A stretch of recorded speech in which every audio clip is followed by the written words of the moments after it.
Darkly Splendid Abodes, the official podcast of Toronto Thelema. Exploring, if you will, practical philosophy, from science and the workings of the mind to spirituality, esotericism, and magic.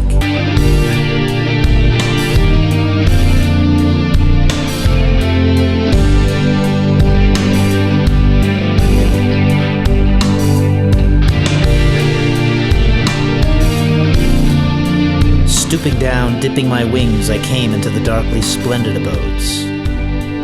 Today we inaugurate a series dedicated to women of the occult, exploring their ideas, writings, contributions, and influence on the evolution of esoteric thought and practice.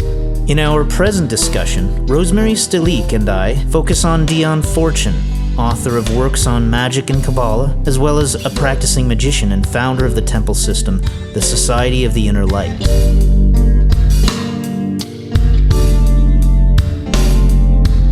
Do what thou wilt shall be the whole of the law. Love is the law. Love under will. Welcome. Good to have you here for the very first time, Rosemary. It's an honor and a pleasure, thank you. So Rosemary is a long-standing friend and associate of mine, a dear sorer, and we've known each other since probably around 2009, I think it was. So, and we've been discussing doing some talks on this podcast potentially in the future, exploring women in the occult. I'd say women in Thelema, but I think we could probably say this is a little wider even just than the Thelemic community and that sort of thing. Case in point, today we want to take a look at Dion Fortune. Yes, indeed. Who you had just mentioned to me, a lot of people who talk to you are surprised to find out she was a woman. Yes. I've had the classic, Psychic Self-Defense. I love the book he wrote. That was awesome. Which I have not actually read that book. I've never gotten around to that, but I've really got to dive into that. Yeah, it's one of my favorites. I've heard nothing but good things, and it seems like it's okay. Do I understand correctly? Is it a fiction book that is just as well it kind of portrays a lot of the nonfiction stuff that she's... I think out of all of her works, it would be one that's more of like a tome, a book of shadows of techniques and meditations, methods, etc. I may be thinking of a different book because I was thinking, I think it's in the book that I was reading just recently, Aleister Crowley and Dion Fortune by Alan Richardson. I just happened to come across that and figured, okay, we were going to talk about Dion Fortune, so that seems awful on the nose. Well, it's interesting because the first exposure I ever really had to Dion Fortune was by chance, due to my deep devotion to witchcraft since childhood. And I had come across the Witch's Bible just before I entered university, written by Janet and Stuart Farrar. And they had a chapter dedicated in there to a ritual dedicated to the sea priestess that they told the reader was inspired by Dion Fortune's The Sea Priestess tome, the book itself. And I thought, who's this Dion Fortune? That's how I came across. I wonder what he's about. Yeah. With all due respect to, fluid genders, intergender consciousness, identity, etc., I'm just simply thinking in terms of the past and how far we've come from gender interpretation, etc. But back in the 19th and 20th centuries, these were very real issues of segregation, silencing, being behind the scenes, who gets to be up front, etc. So I think it's really important to see the work of our forebears that have brought us to this open vista of freedom that we enjoy now. Absolutely, yeah. So, I was just starting to read through the mystical Kabbalah, Dion Fortune, and I had read that years ago, and probably about a decade or more ago. And it was one of those books that kind of disappeared because I think I'd lent it to somebody and then just neglected to get a hold of it again, or whatever. It went on its journey. And it's been such a long time since I've read it, I forgot just what her writing is like. And she's somebody who I would actually compare to Crowley in terms of her prose and her ability to convey some of the ideas that she's trying to get across with regard to the higher states of consciousness and how we attempt to access them. Absolutely. Yes. I definitely find it fascinating to see the people that have put forth their great work just by virtue of being called by their higher self to, tap into the interdimensional and to express our immortal and magical selves through works, because someone like Dion Fortune in her time was extremely prolific. I just didn't realize the extent to which until I really started to dive in.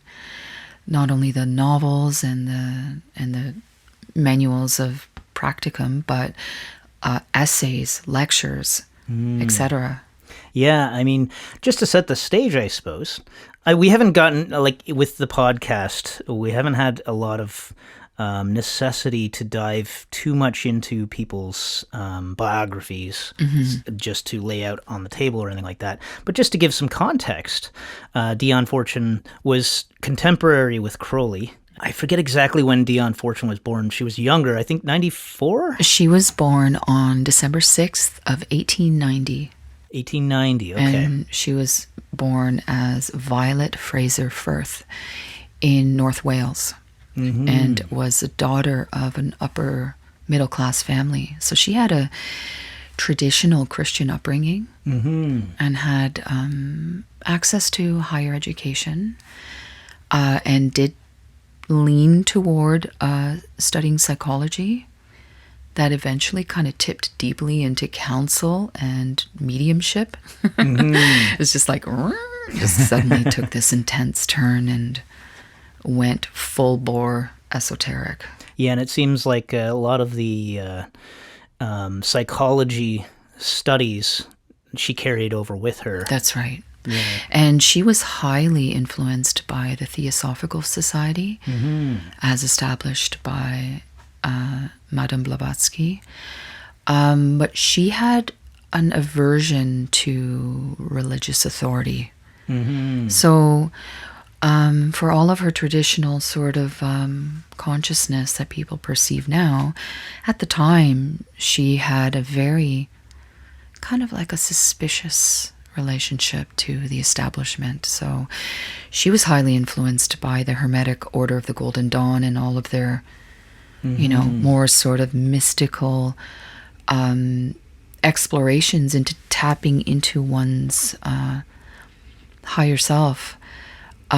She very deeply pursued the concept of gnosis, the individual having a direct pipeline to source. And through the Theosophical Society and various experiences like that, she was able to give language to her philosophies, one of the concepts of which was that she received a direct transference of wisdom from ascended masters. Yeah, she even had her own channeled work. That's right, yes. The Cosmic Doctrine, which you could compare to the Book of the Law that Crowley received. Absolutely. It seems like it's a bit of a different context for the thing, because hers was... it sounds like it was a series of channeling sessions. Yes, I think so. And I think she had a partner who she worked with. And she managed to put these extremely sophisticated spiritual ideas into layman's terms for people to be able to access on a personal level. So she was one of the first people to pronounce the importance of seeing all gods as one god, all goddesses as one goddess, just right across the board, that we are a vessel for the divine as much as we are divine. And she very intensely promoted seeing the human body as a temple, and a vehicle to transfer that holy energy to the mind and to convey magic through our entire physical sense, body, mind, and spirit. She was one of the first people to really go there in her circle as a woman. Yeah, and I think she also had something that goes really nicely with Thelemic principles, which is the idea of not just buying into things whole cloth, but having a skeptical attitude about them. Yeah. Very philosophical, I think. Just the questioning, the exploring, the inquisitiveness. Yeah, case in point, she, with the cosmic doctrine in the introduction to it, she herself says, on reflection, she can't say that there's anything within it that would be, that wouldn't already have existed somewhere in her own mind. So she's really confronting the idea that, okay, let's look at this scientifically, so to speak, in terms of whether we can say that it's truly a channeled thing from a different intelligence than my own, or if it's something that's coming up from me in some way. But she was certainly clear that it's like, if it was just from her, then she didn't know how she did it. So it was, yeah, it's fascinating, because I think that really starts to illustrate the concept of the union of macrocosm and microcosm, and that whole sort of like, absolutely, that fluid passageway between those realms. Yeah, Crowley often talks about genius, the genius. So that thing which works through you, and you are essentially equivalent to the tool that the genius is working through. And so being able to open yourself up to allow that to flow through. And that sounds very much on par with what you're talking about. In her pursuit of connection to the divine without semantics getting in the way, at some point, she did end up, like later in her years, probably in the 30s, like between the two world wars, she started becoming more open to the idea that concepts of paganism are as relevant as Christian esoteric concepts. So the gods of animism, of the earth, are as relevant and real as Christian esoteric representations of the divine. So it's around, like, I think it was the 30s where she wrote The Goatfoot God. And she started to really open herself up as a priestess that way. But I found one of the things that was really fascinating about her self-expression was she kept oscillating between this high Christian esoteric mysticism, and then when things got a little too intense, like in the outer world, she would if I were to step back, she was naturally that, and she would explore more sort of like animistic concepts until things in the outer world got too intense, and then she would snap back into what she was familiar with. That sort of wrestling with her inner spiritual ethos, or whatever, how she felt about things, what her philosophy was, is very palpable in all of her writing. Like you see this wavering back and forth, like an explorer. Yeah, and that puts me in mind, I don't know if this applies directly to that, but it puts me in mind of sometimes people will see something like that as being an indication of, or the fact that somebody may change down the road. They may feel a certain way at a certain point and then change down the road. They may see that as evidence of inconstancy, or something along those lines. But it's something that I would personally respect quite highly, because if you're willing to constantly be reevaluating and constantly growing, that's a really important factor. It's this courage to hold introspection with yourself. Absolutely. And your beliefs, and to challenge them. It's actually a very ancient sort of Greek philosophical consciousness. Yeah, I think if you're the opposite of that, I think would simply be a fanatic. Right. Somebody who's not willing to constantly reassess. And so she, you're mentioning like the Christian backdrop of her life obviously played a strong role for her. Yeah. And there's also, she's clearly very,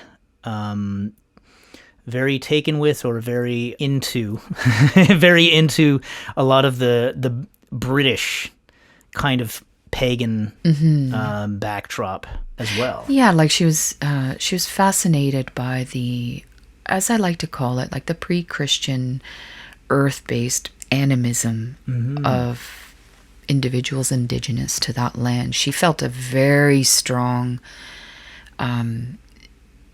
connection to humanity's connection to the land from which they came, only because like we're a product of the earth, of that geography. It's not to say we're bound by that, but that somehow has an imprint on our DNA.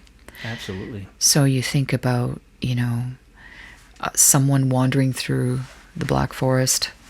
If you think of the witches at the time and the deep connection they had to that land, it was like one of the cross-pollinations that happened where, as you know, Aleister Crowley met Gerald Gardner. And there was that sort of cross-pollination of appreciation of the ancient forces of nature. Yeah, and collaboration, really. Yeah, that was also in many ways kind of anti-establishment. Absolutely. Because you think about, the state of politics in the world and the raging of the wars, and witches at the time gathered to project forces to thwart off invasion, Yeah, that's something that Alan Richardson touches on a little bit. In the book that I mentioned, Aleister Crowley and Dion Fortune, he's talking about, he's kind of working his way backwards through both of their biographies, starting from roughly the World War II period, because that's just after when both of them passed away. That's right, yeah. And so he mentions some of the purported stories of both of them being somehow involved in rituals to fight against the Nazis and that sort of thing. This whole sort of like cloaking their beloved country with like a force field of protection and calling upon, the assistance of the celestial realms to draw down that power. And it's interesting because if you study a lot of the Gardnerian witchcraft principles of the time, you have your classic setup with one of the fundamental concepts of ritual being the raising of the cone of power within covens in order to manifest specific magical outcomes. And, that practice of protecting England, Europe, what have you, from invasion was definitely a preoccupation of a lot of occultists at the time. It's hard reading some of these things. I think that's one of the criticisms I would have when it comes to Alan Richardson, is just it's tricky when there's a certain level of credulity that comes across that is makes me wonder if I always, it's always interesting to find where the truth lies as far as you can, fully knowing that we can oftentimes not really get at the truth. But sometimes when you have a somewhat credulous writer, it can be more interesting to them to look at things from the point of view of gossip, or from the point of view of like a good yarn to be pulled, And also, like, we have the privilege of hindsight through the ages to be able to look back and critique things that perhaps were not things that we were familiar with because it's outside of our time. I'm not naive to the fact that people on some level can become a product of their era and their environments, but what I find really profound is some of these magnificent occultists were able to transcend their own bondage to their time and convey concepts that still apply to this day. Yeah, absolutely. And have an influence. Yeah, I think it's a common thing for people to look at some of these some of these individuals from the present day perspective and project back onto them the current popular values and that sort of thing. I mean, I say popular values, I feel like that might come off a little bit snarky, but it's like, I mean, it's what it is, really. Like what's foregoing in the popular mentality at the moment. Yeah, and I mean, I have a discerning enough mind to know that you can split hairs and find all sorts of problematic aspects with figureheads of the past.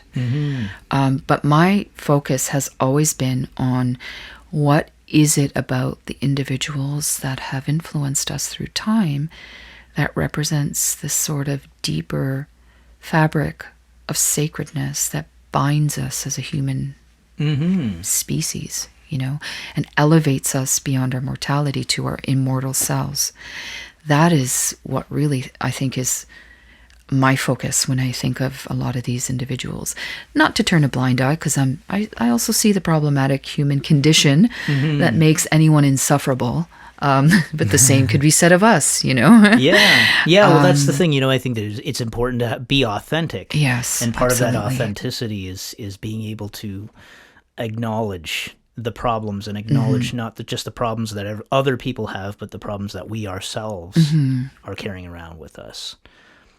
Now, when it comes to Dion Fortune, she had a temple system set up.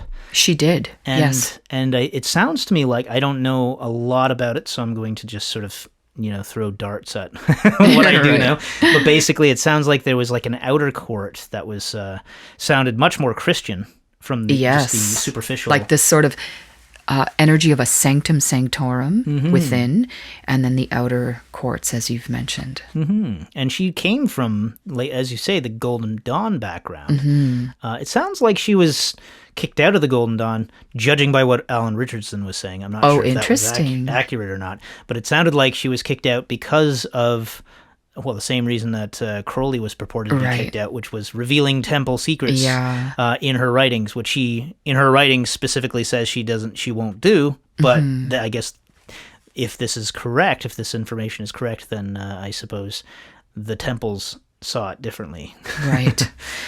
And, in any sort of secret order, naturally so, there will be some individuals that are slightly miffed by such gestures, however innocent or what have you. But she did have that system with the your classic setup with the altar in the center of a space, and then the sort of outer diameter. Golden Dawn style kind of setup, Yeah, do you know very much about both the outer order and the inner order, or is it a little bit? I can genuinely say that out of respect for her tradition, I would not consider myself to be an expert in the sort of minutia of all the workings, but I did get the sense that there would definitely be like a central altar space presided over by the high priest or priestess, with like stations around the central I guess figurehead doing the leadership role, through which celestial powers would be invoked and channeled, almost like a conduit, I kind of, for whatever reason, I think of Nikola Tesla or something.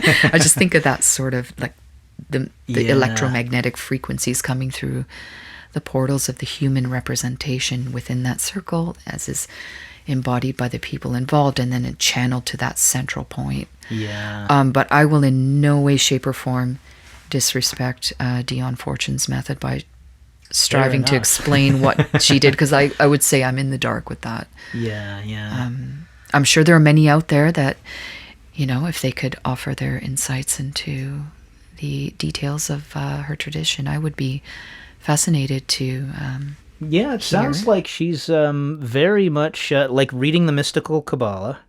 I'm only partway through it at the moment, but like getting back through it, I remember having read it back in the day, as I mentioned, but I mean, it's right there in the title, the mystical Kabbalah, so she's talking about it as the yoga of the West. And so I'm sure she also had a very magical aspect as well, which would have probably been much more fleshed out in psychic self-defense, I would imagine. book I feel drawn to the most. Kind of like a tie between psychic self-defense and the Sea Priestess. They're extremely beautiful books, like in its writing. Very accessible, extremely digestible. And it's interesting because, with my personal obsession with David Bowie, I learned over the years that he had a huge reverence for Dion Fortune's work. And that her work had a massive influence on him, magically, cool. As an individual, for what it's worth. Not too surprised, but I have a few quotes from the Mystical Kabbalah, one of which is, this is a very brief quote, but it is only a dead faith which remains uninfluenced by contemporary thought. And that's something that I really like, because she's using this in relation to the Kabbalah itself. And one of the caveats that a lot of people feel it necessary to express when it comes to the Kabbalah, that there's a difference between what we think of as rabbinical Kabbalah, kind of the old traditional Jewish mysticism and magic and whatnot tied up with the Kabbalah, versus what would have been Dion Fortune's background. She was thinking of it as kind of a contemporary Kabbalah, and this is very much the Golden Dawn kind of inspired Hermetic Kabbalah. I could see that. So, but I like that quote just as a general sort of thought. It is a dead faith which remains uninfluenced by contemporary thought. It also, what I love about that, and what ties it, interestingly enough, to witchcraft as much as ceremonial magic, is that there is an intense focus placed on the importance of practice being a living entity in perpetual motion, constantly flowing with the life force, which is in accordance with nature. Absolutely. And I think, that's thinking of archaeologists digging up things in ancient Egypt. Right. Like, they're not going to have that connection with what the living sort of religion was. They're going to be speaking of it in dead terms. And they're handling all the tools and the environments and the implements, etc., in a way that is like holding the bones of something. And it was a vehicle of transference, but in and of itself, it's not the same thing as experiencing, interacting with that bone, the bones when they had the flesh on them, and they could move of their own accord. Those instruments hold secrets that only came forth in a living, active context. Of ritual. Yeah, and I guess we can see that as this is like a continuously evolving process with magic and this subject matter as well, which is a constantly ongoing argument about whether to be completely going back to the original texts, the original sources and that sort of thing, which I would argue for, but also it's also important to be constantly evolving and constantly living as well. That's right. And I love the way her work translated experiences that were often reserved for the elite. And she anchored it to earth for people to practice their one-on-one relationship to the divine. However that may manifest itself, She did have a quote that she had that I really love. It had an impact on me that I'd like to read to you. I think we discussed it earlier, but I felt it really important to read to people because I think it really gives description for, it describes why individuals that regularly practice magic may exude an aura of intensity that's off-putting for a lot of people. Even if they have the purest of intentions, they're constantly opening themselves up to the unknown and to the mysteries, and sometimes to very shadowy and dangerous energies that have like a residual effect on our physical as well as mental and spiritual selves. But I'll just read this to you as I read again earlier, to convey this to anyone who may have felt perhaps a little misunderstood as a magician or a witch or a ceremonial magician or a practitioner of any kind working with the higher mysteries, the secret path. And she was quoted as saying, "A trained occultist has an exceedingly magnetic personality, and this is apt to prove disturbing to those that are unaccustomed to high-tension psychic forces. For whereas the person who is ripe for development will unfold naturally into higher consciousness rapidly in the atmosphere of a high-grade initiate, the person who is not ready finds these influences highly disturbing." Definitely had experience with that kind of thing. Yeah, I find it really, really inspiring that she touches upon the risk that one takes to devote themselves to a magical path of living.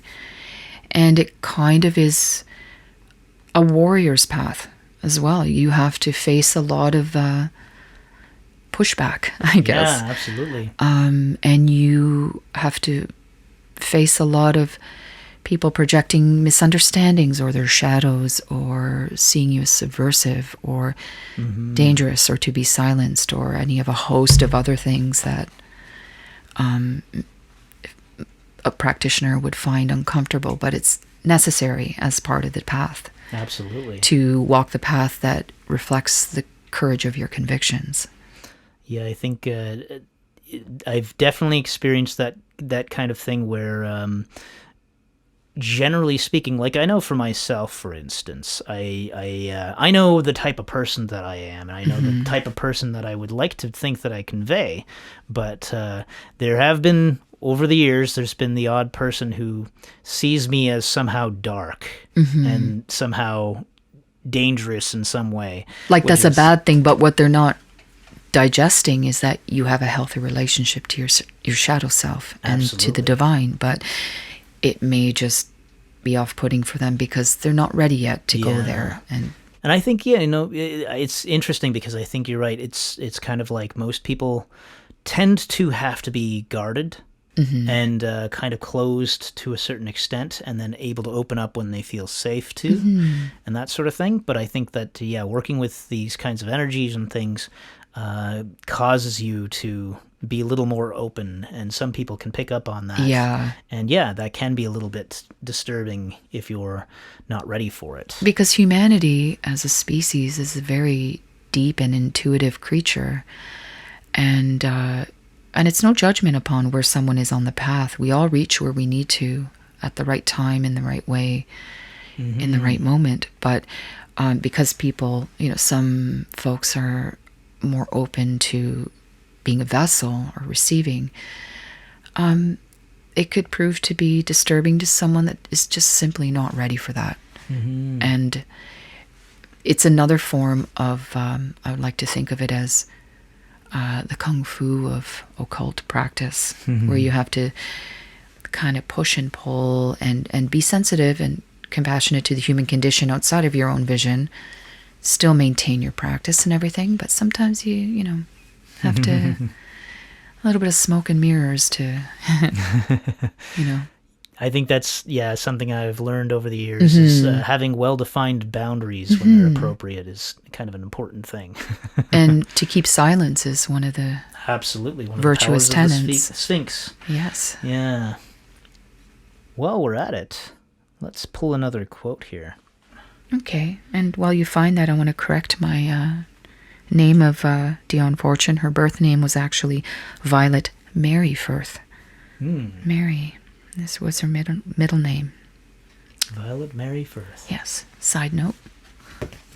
And what was the date of her birth again? It was December 6th, 1890. So she was a Sagittarius. That's right. Yeah. That makes sense. Okay, so I have a couple of things here. One of which is here she's talking about the idea of which I imagine she encountered with and very much firsthand with dealing with the Golden Dawn system and people within it and people like that, where there's a lot of secrecy and kind of hush-hush approach to the way that they're dealing with occult ideas and secrets and whatnot. Mm-hmm. And she's saying, for my part, I believe that this selfishness and exclusiveness is the bane of the occult movement rather than its safeguard. It is the old sin of retaining the knowledge of God in the hands of a priesthood and denying it to all outside the secret clan.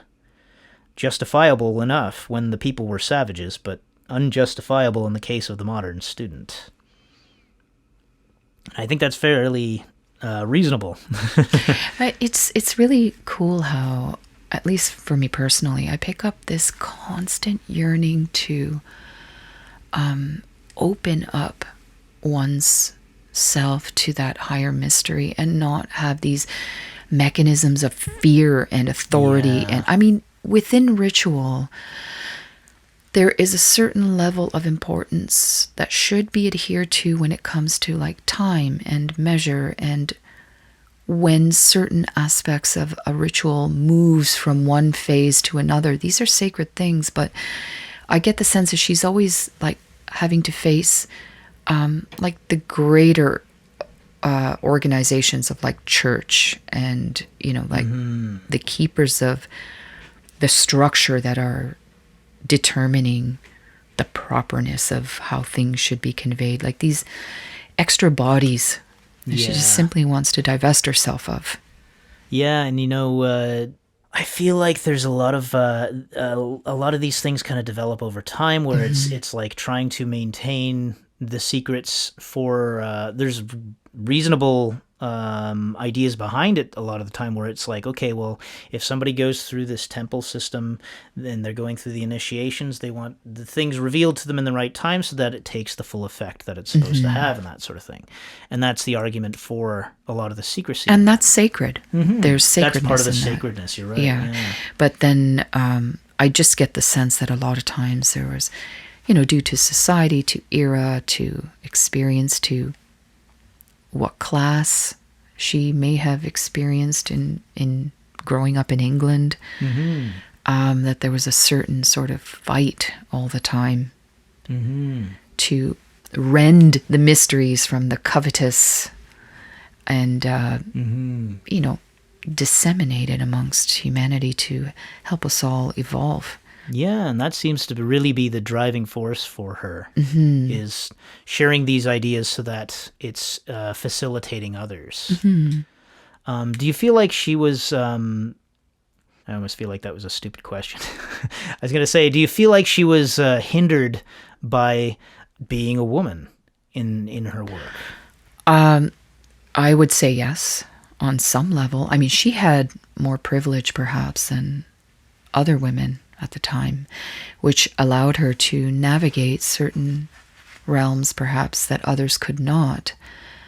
But I mean, even if you think traditionally of who the keepers of ancient Kabbalistic mysteries are, it's pretty much a brotherhood. And I don't diss that. It's a fact. It's an ancient phenomenon. But I feel like she was trying to get beyond projections of gender, class, etc. in some ways. In some ways. I mean, in other ways, she was perceived as very gender normative. You know, she did the whole binary thing with what a woman is, what a man is. And I mean, we're a lot more liberated at this point, but she had certain, you know, things that she wrestled with that were clearly a result of her being born at the time she was born in. But at the same time, you know, she was the one who, unlike other women, really intensely promoted that people be nude or sky-clad, as it's called, under their robes when they ritualed together to create the male-female tension in a circle when they work together. Not like garishly, where everyone's like, hey... Not that it's garish to be nude, but some traditions are just not open to that kind of thing. As a ceremonial magician with everyone clad in robes, she still adhere to the sacredness of the nude body as a temple, as a vessel of the divine. And I love that. I love that she had that sense of reverence for the body. And I think that, yeah, it's unfortunate that it's not possible to have more engagement with that on a wider scale. And I say it's not possible because just from firsthand experience, feeling like, when we had at one point here in Toronto, we had the Gnostic Mass happening for a little while. And there's a line in the Gnostic Mass where the priestess is sitting on the altar. Are you sure you should be revealing this? Oh, it's very revealing. But there's the priestess will be sitting on the altar. The veil will be closed at the time, and she will divest herself of her clothing, her robes. And Crowley has a little note there, a stage note that says, in vulgar countries, oh, wow. In vulgar countries, it's acceptable if she puts her clothes back on before they open the veil. Basically. Oh, wow. And I always took that as being this snarky little, well, clearly England is not a, civilized country. So his own little jab. But unfortunately, I mean, just in firsthand experience, I kind of like, we live in a vulgar country. Because unfortunately, those of us that were immediately in the group and that sort of thing were totally respectful and totally treating this as a sacred thing. But, it was kind of a public setup for the thing. And when we'd have people come in that were not close to the group already, people just don't know how to handle themselves, And right. It's an unfortunate thing, I think. And I think that's part of the reason also why, there is that constant dance between, like, how do we provide a safe environment for ritual where, each individual is respected as a living embodiment of the divine. I know over the years, within various multiple circles I've explored and participated in and have walked through and been initiated through, there are very complex and divergent levels of acceptance and aversion that you see manifested before you. I know for some individuals in the Thelemic community, it's been a little bit more, what's the word I'm looking for? It's been difficult, I guess, to have women feel safe in certain experiences. I like to try to be a living embodiment of how one can be a strong, self-empowered priestess. But not everyone has that same level of experience or even like willingness to put up with some of the sort of hairy situations you need to go through to get to that stage of, like just fending off assumptive things about what women are in the occult, like it's especially in Thelema, because it's such a, like, we have the image of Babylon and the image of the Scarlet Woman, and there's a lot of the guys on the web that are just, that's what they're looking for, and it's such a complex archetype. It's so complicated, so complex, so many layers of energy and force and symbolism and spirituality, as well as like the intense force of nature that moves through that archetype that I don't think most have as much exposure to trying to study or comprehend, or no disrespect, but we're not, we don't have the Alexandrian library where we could just lock ourselves up for like months on end and have that scholarly exploration of archetypes. Although, yes, a lot of people just go on the internet for like 5 seconds and go, oh, this is what this is all about. This is what it's about. But, it's much more complex than that. Yeah, absolutely. And that's one of the, I guess, the challenges is that with the internet, we have access to, it's the old story of we have access to all kinds of information, but it's this, the problem is you have to wade through it all until you find the good information, the worthwhile information. And, thinking on what Dion Fortune did in her own way, I felt like she represented an extremely inspirational figurehead for women of her time to show that you can have that strength and grace and dignity and holiness in your physical embodiment and still be a force of nature and dangerous and a mystery, which is what the woman is, all of the embodiments of all that. She was extremely intellectual. She could spar with the best of them. She provided the foundations of rituals that were unprecedented for the 20th century, still paying homage to the traditions from whence her inspiration came, but tried to get everyone to get beyond their station, whatever that means, so we can connect to the wisdoms of ascended masters.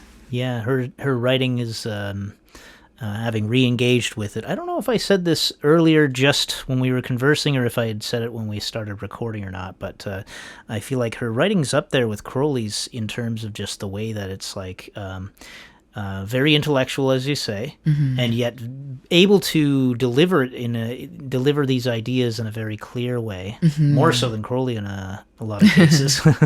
But and yeah, just it's very insightful. Really, just packages it in just a great way to be able to get a lot out of it. So definitely I would recommend, if you haven't read Dion Fortune, check out The Mystical Kabbalah. I have not read Psychic Self-Defense, but it sounds like it's an atrocity that I haven't. That is actually the book recommendation I would make, would be read Psychic Self-Defense. It's quite a blast. I have another one here from The Mystical Kabbalah. It is only in that region of consciousness which transcends thought that the highest form of transcendental ideas is known and understood.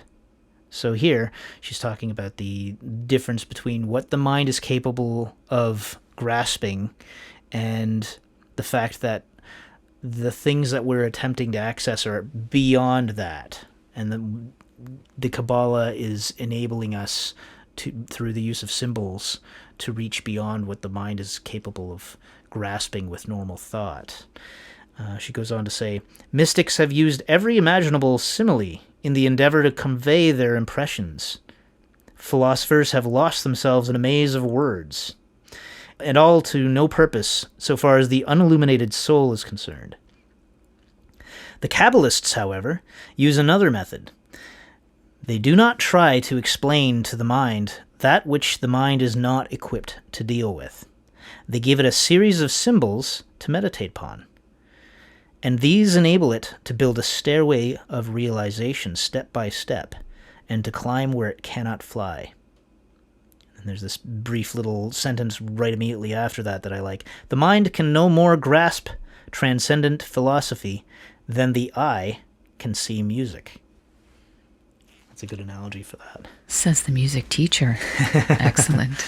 Yeah, and I love that the way she's talking about this subject matter, because it really helps to get at the point. I think with the Kabbalah, it's so easy to get kind of lost in the weeds.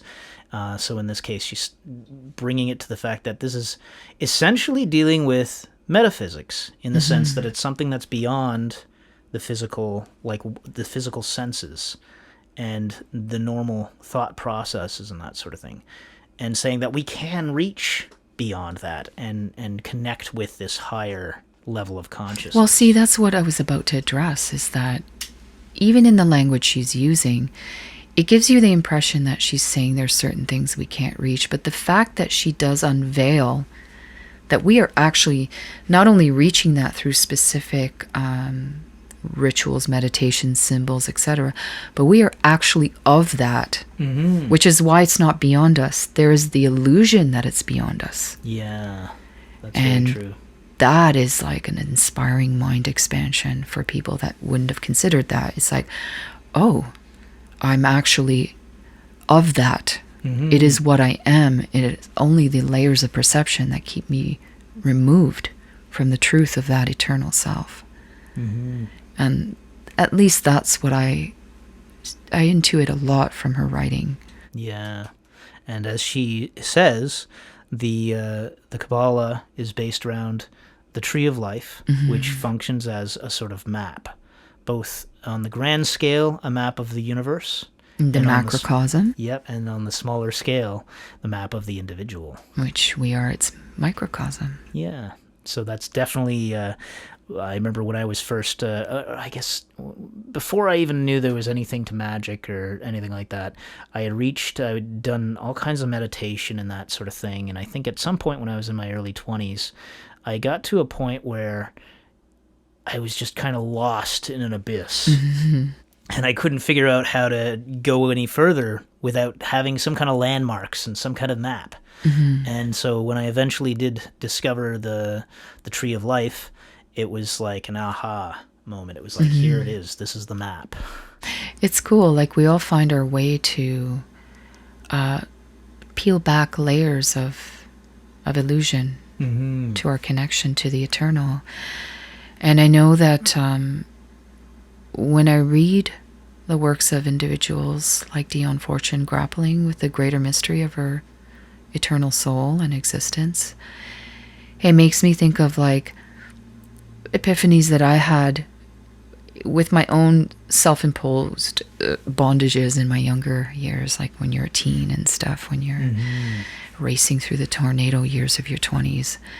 And when you start to really sort of do your shadow work around that and realize these are your own cultivated veils of bondage, and being as one with the eternal transforms you into a shapeshifter where you don't get bound by, the circumstance of your reality as it stands, or your gender, or your, cultural experience, or what have you. At least that is what it represented for me. Everyone has a different experience of somebody's writing, of course, but that was a huge epiphany of to celebrate.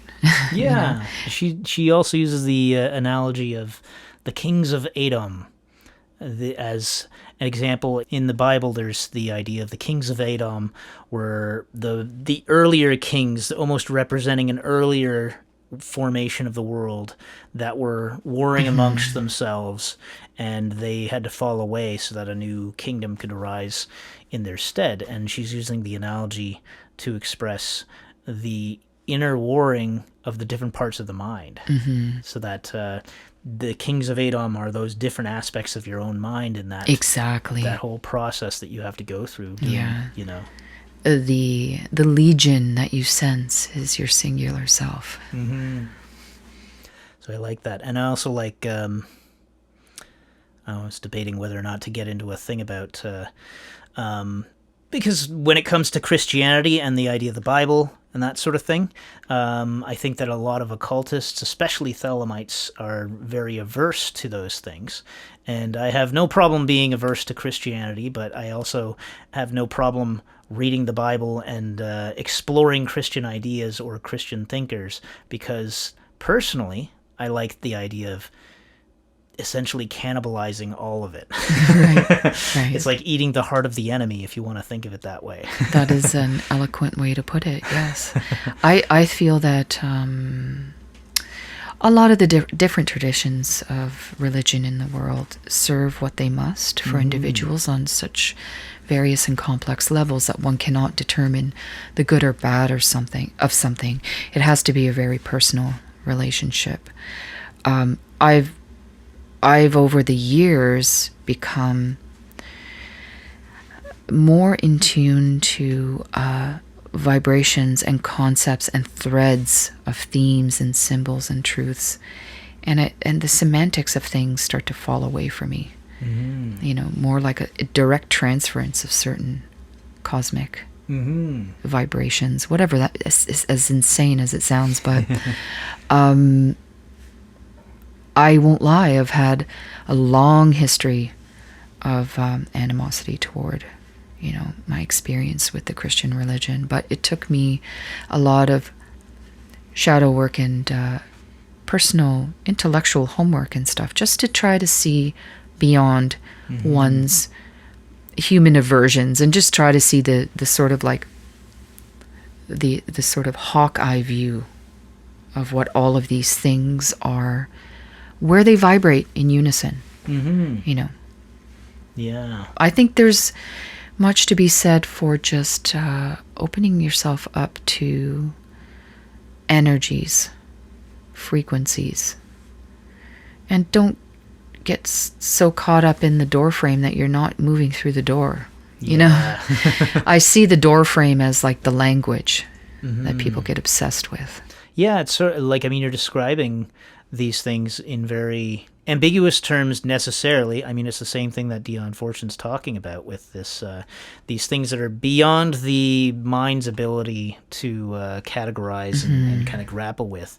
So using symbols as a means of getting at those things. It kind of breaks through the sort of like the eddy that we all get locked into as a human being. Yeah, because our concepts about things and our way of conceptualizing things have a nasty, sticky kind of aspect to them that gets us stuck in semantics, as you say. So, but there's a common thing that comes up in a lot of these writers where the paradigm that you grow up in is important to you.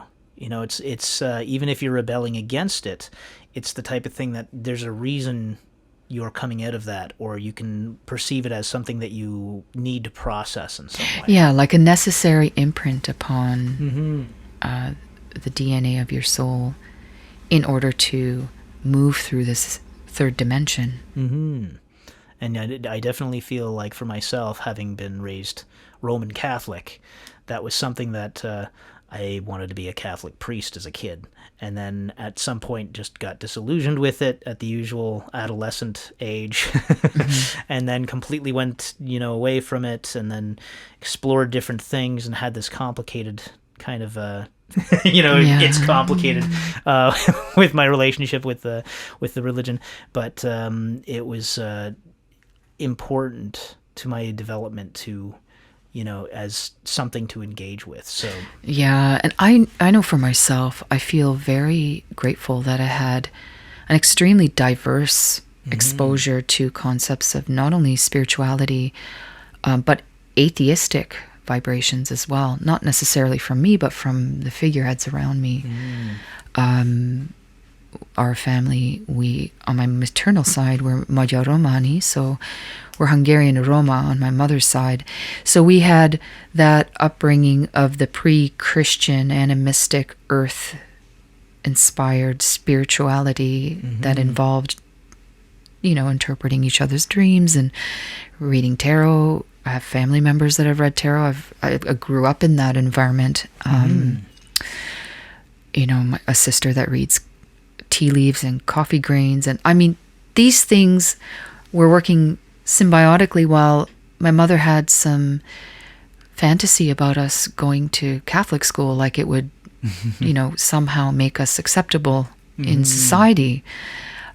So I had a lot of the cognitive dissonance that came between my private life and the outer world of the school system. But I'll tell you one thing, if it's one aspect that really came out in my upbringing, it was how to integrate all of the threads of experience I was surrounded by in a 360-degree radius. So I may not have resonated with some of the scripture as a child, but I loved ritual. I loved seeing the robes and the chants, and and feeling the the transference of human being and the eternal kind of moving between itself and its outer and inner dimensions. Like, I didn't have words for that, but I could feel things, That's why vibrations and energies and the ambiance of things, the frequencies are really important. Yeah, it's funny when I talk to people who have never seen a Catholic Mass before, for instance, or if, like, for myself, even going away from it, getting really into the occult, and then having gone to a Mass, like, being like, I can deal with this, you know, it's not a big deal at this age, and then being bored out of my skull for 2 hours. But it was like the type of thing that, all the same, watching it, it's like... This is such a blatant magical ritual. It's just like right there. Yeah, there's value to be gleaned from any experience if you have that you have open eyes to see. That's right. That's right.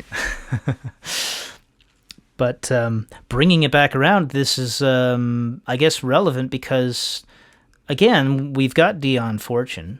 She's engaging with these British kind of pagan ideas that go deeply into the British soul and the earth there and everything.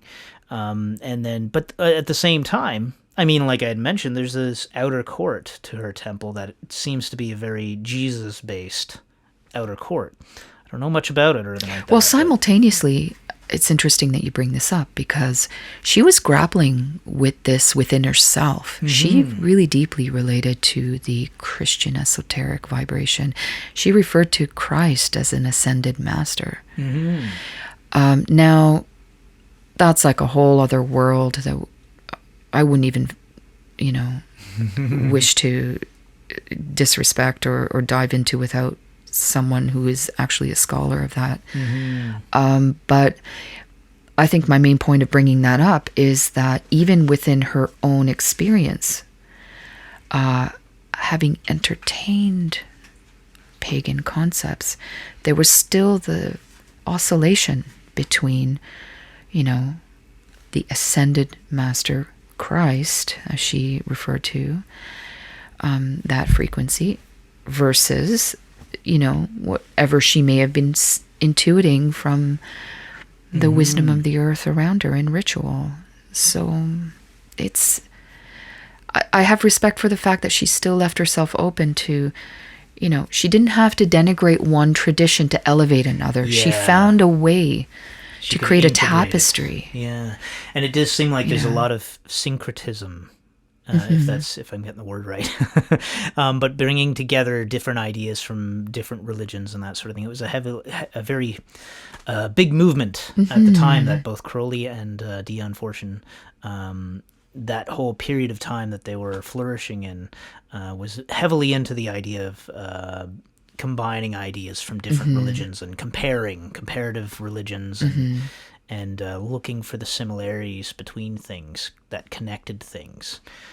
Which makes sense because it's kind of dipping beyond the image itself to see what's beyond that, And I mean, even in my own exploration of Dion Fortune as an individual in history, I grapple myself with her archetype as an individual. There are concepts that she espouses that I may not necessarily stand behind. But I have also equally respect for the fact that she rose in her time and had the courage of her convictions to share teachings that in some camps were subversive and in other camps were exhilarating. She's definitely a lot more controlled and intellectual in her process. And perhaps I may be in my own personal process, but I respect what she's teaching in that it could be another facet upon the jewel of the individual that I am. It connects me to the macrocosm. I just feel we have to gift ourselves with opening your mind to experiences and concepts of the unknown that may not necessarily be first nature to us, Absolutely. And that way. And if you walk away saying, that's something I need to divest myself of, I don't resonate with that, then there's no loss there. It's still a victory because you've expanded into uncharted territories that Yeah, I mean, as she said herself, it just becomes dead faith if it's not living with the contemporary thought, you know. So there should be room for ideas to evolve. Now, it was interesting to find out a little bit more about how like what kind of connection Dion Fortune and Aleister Crowley actually had. Because I wasn't really clear on that. I kind of knew they had interacted in some way, but and it does sound like there was some letters going between them.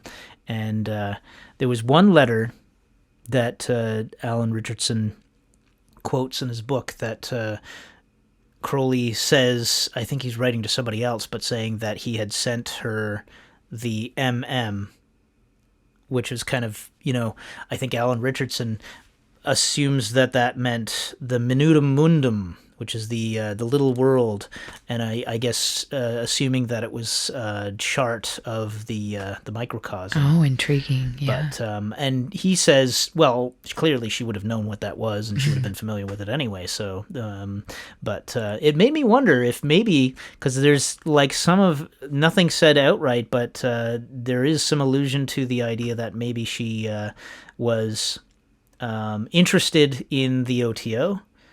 And maybe it was something regarding that. So maybe there was an initiation there going on behind closed doors. Or that is definitely intriguing. I mean, I love hearing your experience of this book because you're teaching me things I never. Hey, you can take it away with you today.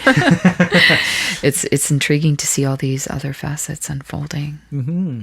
And it does sound like, I mean, one of the things that comes out in the book is that she's clearly keeping the correct distance and boundaries, with full, like, being open with Crowley that it's because there was obviously a lot of bad press around Crowley, and it was the type of thing she wouldn't benefit from being too publicly connected. Right. You know what I mean? So, so she was keeping due boundaries and that sort of thing, but it sounded like there was a lot of interacting kind of behind the scenes and mutual respect as well. That's the part that's really cool. Yeah, especially considering the fact that Crowley didn't respect that many people. So when he did respect somebody and spoke of them with respect or spoke to them with respect, it was always, okay, this person must be pretty impressive then. That is a riot. Yeah, it's very nice to see the humanity of these figureheads that have left a legacy of inspiring works for us to explore. Yeah. I do want to make sure that we celebrate how intersectional sharing of ritual, symbolism, practice, visions, magical stories, etc., has helped to inform the expansion of alternative, quote-unquote, religious communities or spiritual communities, breaking the bondage of the strong authoritarian clamping down of human experience as is manifested by organized religion. It's like, it's not to dismiss the importance of that for humanity, but it's nice to see the flowering of occult practices and spiritual paths, etc., springing from those few, what I would like to say, pioneers. Yeah. That open a gateway of the mysteries in ways that spark the future incarnations of our imagination together, and our practices. It's nice to acknowledge the fact that Dion Fortune was a pioneer and was incredibly influential on the modern state of the occult and the practices that people are undertaking and the practice that people are capable of undertaking as a result of the things that she was helping to forward. Well, now there was this passage within the Sea Priestess. I have read it so long ago that I feel like I need to reread it. I can barely remember it. But there was a passage that she had referring to the ritual veneration of the goddess Isis, Auset. That involved a priestess going down to the ocean and having like dipping oneself 7 times into the tides and invoking various epithets of the goddess. And I remember that having a huge impact on me, because I had always found the divine feminine current through nature, but this was like this organized, stylized ritual, invoking the multiple names of Isis. And I don't know whether it was directly from the book that I got that, or, which is more likely to be my second guess, how the sea priestess is processed by Janet and Stuart Farrar in their witch's Bible. And they had incorporated that passage into a ritual that was outwardly enacted. And I remember that being just the coolest thing when I first came across it in my in my sort of earlier forays of exploration. The formalization really blew my mind. I was like, wow, okay. I mean, outside of intuition and practice, there's something about this sort of like ceremonial, the ceremony of it that really struck me. Very cool. Okay, well, thank you so much for joining me with this conversation today, Rosemary. It is my honor. I'm very grateful for the invite. Well, I hope we were able to continue with more conversations like this in various topics in the future. Absolutely. We'll see how things evolve from here. Thanks again, and 93. 93.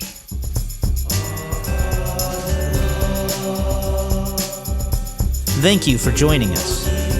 Look for Toronto Thelema on Instagram, Facebook, and YouTube. Watch for events in the city. And join us again in the darkly splendid abodes.